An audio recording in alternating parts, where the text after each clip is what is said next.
মুর্শিদাবাদের পর ভাঙড়েও অশান্তির আগুন, গ্রেফতার আর ধৃতদের বিরুদ্ধে একাধিক ধারায় মামলা রুজু। ওয়াকফ প্রতিবাদে গতকাল ভাঙড়ে তুলকালাম। সোনপুরে কলকাতা পুলিশের সামনে পুলিশের বাইকে আগুন, ভাঙচুর চালিয়ে উল্টে দেওয়া হয় কলকাতা পুলিশের ভ্যান। ভাঙড়ের বালিকাদায় রাস্তায় গাছের গুড়ি ফেলে বিক্ষোভ, বাঁশে লাগানো পেরেক দিয়ে ভাঙড়ে তাণ্ডব। কলকাতায় আসার পথে আইএসএফ সমর্থকদের পুলিশের বাধার অভিযোগে তুলকালাম। পূর্ব ঘোষিত কর্মসূচি, তাও এড়ানো গেল না হিংসা। কিভাবে নির্বিচারে তাণ্ডবের সুযোগ পেল দুষ্কৃতীরা, উঠছে এই প্রশ্ন। মুর্শিদাবাদের পর ভাঙড়েও অশান্তির আগুন, গ্রেফতার করা হয়েছে ৮ জনকে। খুকুমনি হার্বাল লিকুইড সিঁদুর তুলসী ও চন্দনের গুণে সমৃদ্ধ। এটি ত্বকের পক্ষে যেমন সহায়ক, ব্যবহার করাও তেমনই সহজ। ধৃতদের বিরুদ্ধে একাধিক ধারায় মামলা রুজু হয়েছে। পার্থপ্রতিম ঘোষ আমাদের প্রতিনিধি রয়েছেন টেলিফোন লাইনে। পার্থপ্রতিম, দেখো, গতকালকে দেখতে পাওয়া যায় যে মুর্শিদাবাদের পরবর্তীকালে আর এক মুর্শিদাবাদের কার্যত চেয়ারনায় দক্ষিণ 24 পরগনা ভাঙড়ে। এখন সেখানে গতকালকে তুমি জানো, গতকালকে যে পরিস্থিতি তৈরি হয়, একেবারে সেই জায়গায় পুলিশের গাড়িতে ভাঙচুর থেকে শুরু করে অগ্নিসংযোগ, এমনকি পুলিশ জানাচ্ছে পুলিশের ওপরও হামলার ঘটনা ঘটেছে। একাধিক পুলিশ কর্মী আহত হয়েছে এবং দীর্ঘক্ষণ ধরে বাসন্তী হাইওয়ে যে রোড, সেই রোডও অবরুদ্ধ হয়ে থাকে। এবং এই ঘটনাকে পরবর্তীকালে পুলিশ জানাচ্ছে ঘটনার সময় দুজনকে প্রথমে আটক করা হয়েছিল এবং রাতভর বিভিন্ন জায়গায় তল্লাশি অভিযান চালিয়ে মোট ৮ জনকে পুলিশ জানাচ্ছে তারা গ্রেপ্তার করেছে এবং তাদের বিরুদ্ধে একাধিক জামিন অযোগ্য ধারায় মামলা রুজু করা হয়েছে।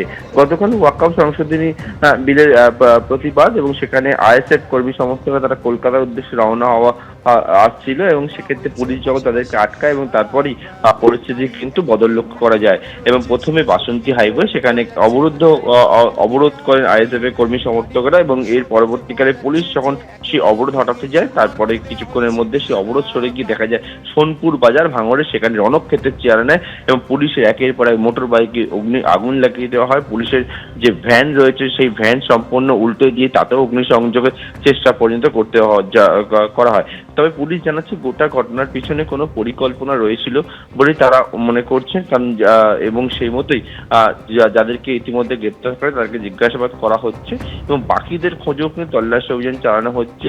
এলাকায় কারা কারা এই ঘটনার সঙ্গে যুক্ত ছিল, তবে পুলিশ জানাচ্ছে বেশ কয়েকজন পুলিশ কর্মীও এই ঘটনায় আহত হয়েছেন এবং এই ঘটনায় মোট এখনো পর্যন্ত ৮ জন গ্রেপ্তার করা হয়েছে এবং বাকিদের কাছে তল্লাশি চালানো হচ্ছে। গতকালকে ভাঙড়ের যে পরিস্থিতি দেখেছো এখন উত্তপ্ত হয়ে ওঠে এবং সেই ঘটনার পরে পুলিশ জানাচ্ছে ৮ জনের গ্রেপ্তার করা হয়েছে এবং তাদের বিরুদ্ধে একাধিক জামিন অযোগ্য দ্বারা মামলা রুজু করা হয়েছে। বেশ কিছু লাঠি এখান থেকে বাজেয়াপ্ত করা হয়েছে, যে লাঠিগুলো দেখতে পাওয়া যাচ্ছে বিভিন্ন জায়গায় পেরেক লাগানো অবস্থায় রয়েছে এবং এক্ষেত্রে তারা বিভিন্ন জায়গায় দেখছে যে কারা কিভাবে কোথা থেকে এসেছিল, এইরকম লাঠি বা কোন কোন গাড়ি নিয়ে এসেছিল যারা এই সোনপুর বাজারে পুলিশের ওপরে হামলা চালায় বলে অভিযোগ। অন্যদিকে পুলিশের গাড়িতে মোটর বাইকে অগ্নিসংযোগ করে, পুলিশের গাড়িতে ভাঙচুর করে গাড়ি উল্টে দেয়। আমি দেখতে পাচ্ছি বিভিন্ন যে জায়গাগুলো রয়েছে ভাঙড় এলাকা, সেই সমস্ত জায়গায় পুলিশ বর্তমানে তারা গেছেন এবং যারা এই ঘটনাটি ঘটালো তারা কোথা থেকে এসেছিল, কোন জায়গা থেকে এসেছিল, কিভাবে এই গোটা ঘটনাটি ঘটলো, সেই সমস্ত বিষয়টা একবারে খতিয়ে দেখছে। আমরা সোনপুর বাজার যে জায়গায় এসেছি সেখানে দমকল আসতে পারছিল না, কারণ বিভিন্ন জায়গায়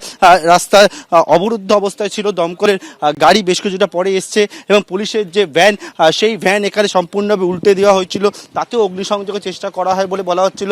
রাস্তা জ্যাম ছিল, আমরা তো চেষ্টা করেছি আসার জন্য, আসতে পারিনি। রাস্তায় জ্যাম ছিল, আসতে পারিনি। অবরোধ ছিল, অবরোধ ছিল। আপনাদের ঢুকতে দিচ্ছ? আমাদের ঢুকতে দিচ্ছিল না, অবরোধ ছিল বলে আসতে পারিনি। দমকলের কর্মীরা তারা আসতে পারছে না সোনপুর বাজার যে জায়গায় ঘটনাটি ঘটে এবং এখানে পুলিশের যেমন একদিকে এই ভ্যান কলকাতা পুলিশের সেই ভ্যান সম্পূর্ণ উল্টে দেওয়া হয়েছিল, পাশাপাশি কিন্তু এখানে পুলিশের বেশ কিছু মোটর বাইক, সেই মোটর বাইকে আগুন লাগিয়ে দেওয়া হয় বা রণক্ষেত্রে চেয়ারানা এই জায়গা। এবং বর্তমানে পুলিশ যে বিষয়টা জানাচ্ছে যে বেশ কয়েকজন পুলিশ কর্মী তারা আহত হয়েছে, ইট বৃষ্টি করা হয়েছিল এবং সমস্ত বিষয়টা তারা খতিয়ে দেখার চেষ্টা করছে। কিন্তু ভাঙড়ে যে পরিস্থিতি হলো তার পরবর্তীকালে কিন্তু যে বিষয় পুলিশ জানাচ্ছে তারা বিভিন্ন জায়গায় টহলদারি দেওয়ার কাজ শুরু করেছে। তবে এখনো পর্যন্ত পরিস্থিতি যে সম্পূর্ণভাবে সমস্ত জায়গায় স্বাভাবিক তেমনটা কিন্তু নয়। পুলিশ জানাচ্ছে যারা যেই ঘটনার সঙ্গে যুক্ত রয়েছে তাদেরকে চিহ্নিতকরণের কাজ তারা শুরু করেছে।